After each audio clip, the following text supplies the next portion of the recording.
नमस्कार, मी ॲडव्होकेट असीम सरोदे. असीम सरोदे लॉजिकल या यूट्यूब चॅनलमध्ये आपल्या सगळ्यांचं स्वागत आहे. विविध राजकीय घटना, घडामोडी सातत्याने घडत असतात. काही घडामोडी या अ, एक अस्थिरतेचा इतिहास लिहिणाऱ्यासुद्धा घडलेल्या आहेत. महाराष्ट्राने एक मोठं सत्तांतर पाहिलं आणि ते सत्तांतर अप्रामाणिकतेच्या, अविश्वासार्हता वाढवणाऱ्या अशा वातावरणाकडे घेऊन जाणार आहे. ते वातावरण म्हणजे 2022मध्ये जेव्हा एकनाथ शिंदे यांनी शिवसेना हा पक्ष फोडला, ते वातावरण मी आपल्यासमोर मांडतो. या पार्श्वभूमीवर ज्या कायदेशीर चर्चा सुरू झाल्या, त्यातून महाराष्ट्रातल्या सगळ्या लोकांना आता 10th शेड्यूल म्हणजे 10वं परिशिष्ट जे पक्षांतर बंदी कायद्याचं आहे, ते इत्थंभूत माहिती झालेलं आहे. अशा राजकीय घडामोडी घडतात. राजकीय पक्षांची चोरी आणि फोडाफोडी होते आणि त्यातून लोकांचं कायदेशीर प्रबोधन एक प्रकारे होतं. लोकांना अत्यंत स्पष्टपणे हा कायदा दिसायला लागला आहे, कळायला लागलेला आहे. या पार्श्वभूमीवर काही जे न्यायालयाचे निवाडे आहेत, यापूर्वी झालेले काही निर्णय आहेत, त्याचा वारंवार उल्लेख होताना आपल्याला दिसतो आणि त्याच्यामधलीच एक केस आहे सादिक अली विरुद्ध भारतीय निवडणूक आयोग. आता ही सादिक अली केस आपण नेहमी म्हणतो, की सादिक अली केस काय आहे? कशाबद्दल आहे?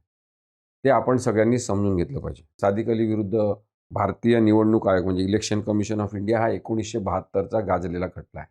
या कायद्यामध्ये पक्षांतर बंदी कायद्यानुसार मूळ राजकीय पक्ष कोणाला म्हणायचं? आयडेंटिफाय कसं करायचं? ते आयडेंटिफाय करण्याचं तंत्र काय असेल?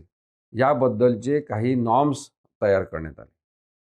आणि त्या ज्या मार्गदर्शक सूचना आहेत, त्या काय आहेत? हे आपण नक्कीच लक्षात घेतलं पाहिजे. तर या या विवादाची किंवा डिस्प्यूटची बॅकग्राऊंड काय?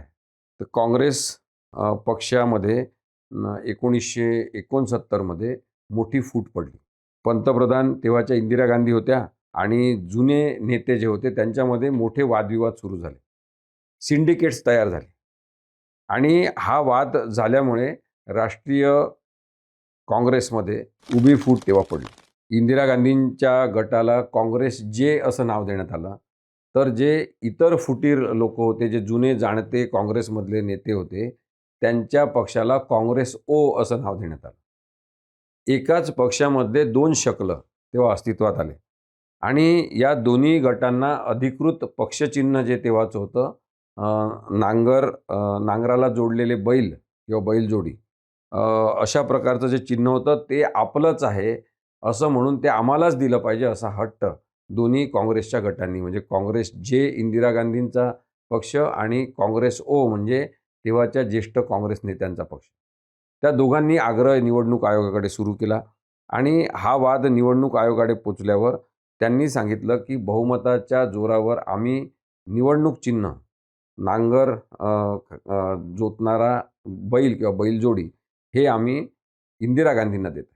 आता हा निर्णय जो आहे तो आक्षेपार्ह आहे असं म्हणत जे ज्येष्ठ लोकांचे नेते होते काँग्रेस ओचे, त्याच्यामधले सादिक अली यांनी या सर्वोच्च न्यायालयात आव्हान दिलं आणि त्याच्यामध्ये घटनात्मकतेचा प्रसंग आहे, तो समजून घेतला पाहिजे आणि आमच्या बाजूनीच निकाल दिला पाहिजे असं सादिक अली यांचं म्हणणं होतं. निवडणूक आयोगाने परिच्छेद 15 जो आहे, सिम्बॉल्स ऑर्डर म्हणजे निवडणूक चिन्हे आदेश, याच्या परिच्छेद 15 अंतर्गत एखाद्या पक्षात फूट पडते तेव्हा मूळ पक्ष कोणता हे ठरवण्याचा पूर्ण अधिकार निवडणूक आयोगाला आहे असा निर्वाळा दिला आणि त्या निकालाला चॅलेंज सुप्रीम कोर्टामध्ये सादिक अली यांनी दिलं. मग याच्यामध्ये पक्षांतर्गत लोकशाही विरुद्ध विधिमंडळातलं बहुमत असा संघर्ष उभा राहिलेला तेव्हा सर्वोच्च न्यायालयामध्ये 1972च्या दरम्यान आपल्याला दिसला. केवळ लोकप्रतिनिधी म्हणजे आमदार आणि खासदार यांचंच बहुमत पुरेसं आहे की पक्षाच्या संघटनात्मक संरचनेत ओरिजिनल विंगमध्ये बहुमत असणं सुद्धा गरजेचं आहे. हा यातील मुख्य घटनात्मक पेच प्रसंग न्यायिक दृष्टिकोनातून महत्त्वाचा ठरला. मग सर्वोच्च न्यायालयाने याच्यावर बहुमत कसं ठरवायचं, कोणाकडे बहुमत आहे असं ठरवायचं, बहुमत ठरवताना कोणत्या गोष्टी लक्षात घ्यायच्या, या संदर्भातला विचार करताना सर्वोच्च न्यायालयाने सांगितलं की 3 कसोट्या महत्त्वाच्या आहेत. त्यांनी ही 3 टेस्ट फॉर्म्युला म्हणून ही टेस्ट सगळ्यांसमोर ठेवली आणि त्यातले 3 टेस्ट कोणत्या आहेत त्या मी आपल्याला सांगतो. म्हणजे सादिक अलीची केस आपल्याला अत्यंत स्पष्टपणे दिसेलच, पण आता महाराष्ट्रामध्ये जो सत्ता संघर्ष सुरू आहे तो सुद्धा समजून घेण्यामध्ये आपल्याला मदत होईल. त्या 3 अटी कोणत्या आहेत, महत्त्वाच्या कसोट्या कोणत्या आहेत? पहिली आहे की उद्दिष्ट आणि तत्व यांची कसोटी, म्हणजे test of aims and objectives. दोन्ही गटापैकी कोणता गट पक्षाच्या मूळ विचारसरणीशी आणि संविधानाशी प्रामाणिक आहे. दुसरी अट आहे पक्षाचं संविधान, म्हणजे त्याला म्हटलं त्यांनी टेस्ट ऑफ पार्टी कॉन्स्टिट्यूशन.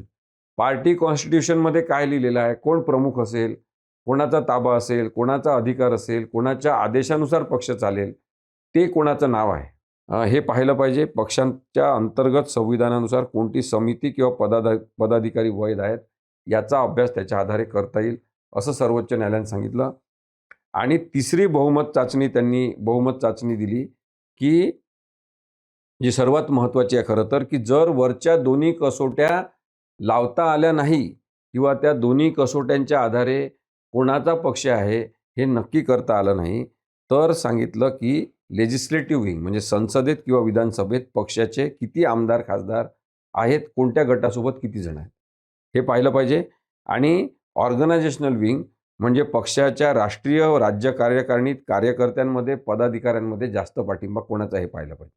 आता आपण ह्या तिन्ही टेस्ट जर पाहिल्या तर आपल्याला आत्ता महाराष्ट्राच्या सत्ता संघर्षाच्या संदर्भात सादिक अली केसचा का रेफरन्स येतो आहे, वारंवार उल्लेख का होतो आहे, तर हा याच्यासाठी होतो आहे की थेट तिसऱ्या प्रकारची चाचणी जी आहे त्याच्यातला सुद्धा अर्धवट एक भाग, जो आमदार खासदारांची संख्या किती आहे एवढाच निकष लावून आमदारांची संख्या एकनाथ शिंदेंकडे जास्त आहे म्हणून पक्ष त्यांचा आहे असं ठरवण्याचा प्रकार निवडणूक आयोगाने केला.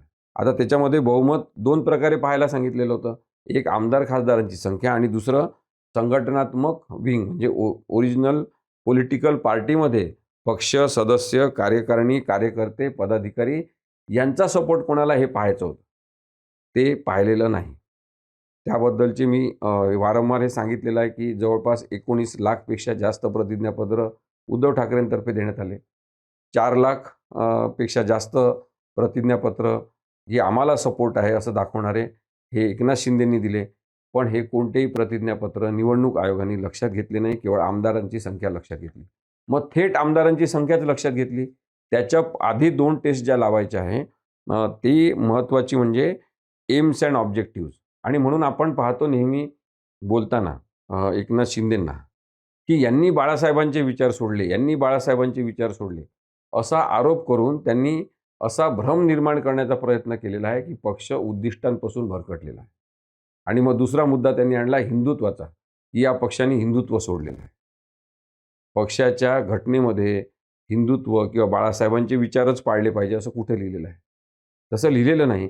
पण पक्षाने स्वतःचे विचार सोडले, विचारधारा सोडली हे दाखवण्यासाठी वारंवार बोललं गेलं, कारण की पक्षाचं उद्दिष्ट यांनी बदललेलं आहे असा आरोप करणं हा याच्यामधला आवश्यकतेचा भाग त्यांच्यासाठी ठरत होता. मग दुसरं पक्षाचं संविधान लक्षात न घेता निर्णय घेतला असा सुद्धा आरोप आता निवडणूक आयोगावर व्हायला लागला. आणि म्हणून सुद्धा सादिक अली केसचा संदर्भ हा वारंवार येताना आपल्याला दिसतो. आता पक्षांतर बंदी कायद्याशी या केसचा अत्यंत जवळचा संबंध जो आहे तो आपण लक्षात घेतला पाहिजे. जरी ही केस 1972 डिसाईड झाली, त्यावेळेस अँटी डिफेक्शन लॉ अस्तित्वात नव्हता. अँटी डिफेक्शन लॉ हा 1985 अस्तित्वात आला. परंतु त्यापूर्वी झालेली ही केस एक न्यायिक शहाणपण म्हणजे ज्युडिशियल विजडम आपल्यासमोर ठेवणारी केस आहे. ज्याच्यामध्ये 3 टेस्ट सांगितल्या. त्या 3 टेस्टच्या आधारे पक्ष कोणाचा, कोणत्या गटाला पक्ष द्यायचा हे ठरलं पाहिजे हे नक्की करण्यात आलं होतं. पण ते कोणतंही तत्त्व निवडणूक आयोगाने पाळलं नाही. आणि त्यामुळे सुभाष देसाई विरुद्ध महाराष्ट्र राज्यपाल ही जी 2023 मधली केस झालेली आहे त्यामध्ये सुद्धा सादिक अलीचा रेफरन्स आल्यामुळे आता ते तत्त्व नक्की झालेलं आहे की 3 प्रकारच्या टेस्ट झाल्या पाहिजे आणि त्याच्या आधारेच पक्ष कोणाचा हे ठरलं पाहिजे. आणि 10व्या अनुसूचीनुसार अपात्रतेचा निर्णय घेताना केवळ विधिमंडळातील आमदारांच्या बहुमतावर विसंबून राहू नये हे सुद्धा सुभाष देसाई यांच्या केसमध्ये सर्वोच्च न्यायालयाच्या न्यायपीठाने नक्की केलेलं आहे. मग आता अध्यक्षांनी सादिक अली खटल्याचा संदर्भ घेऊन राजकीय पक्ष कोणता आहे हे शोधले पाहिजे आणि व्हीप आणि अपात्रतेचा निर्णय त्यानंतर घेतला पाहिजे.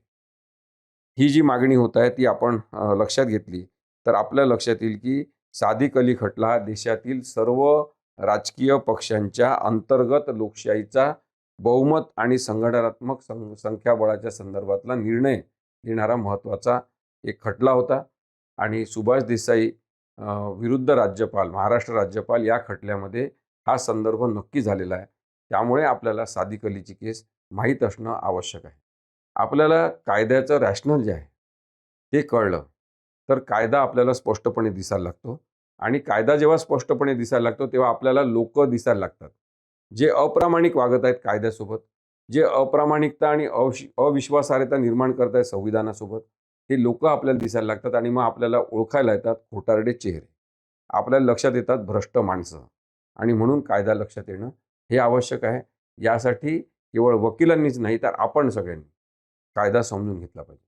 After all it's logical.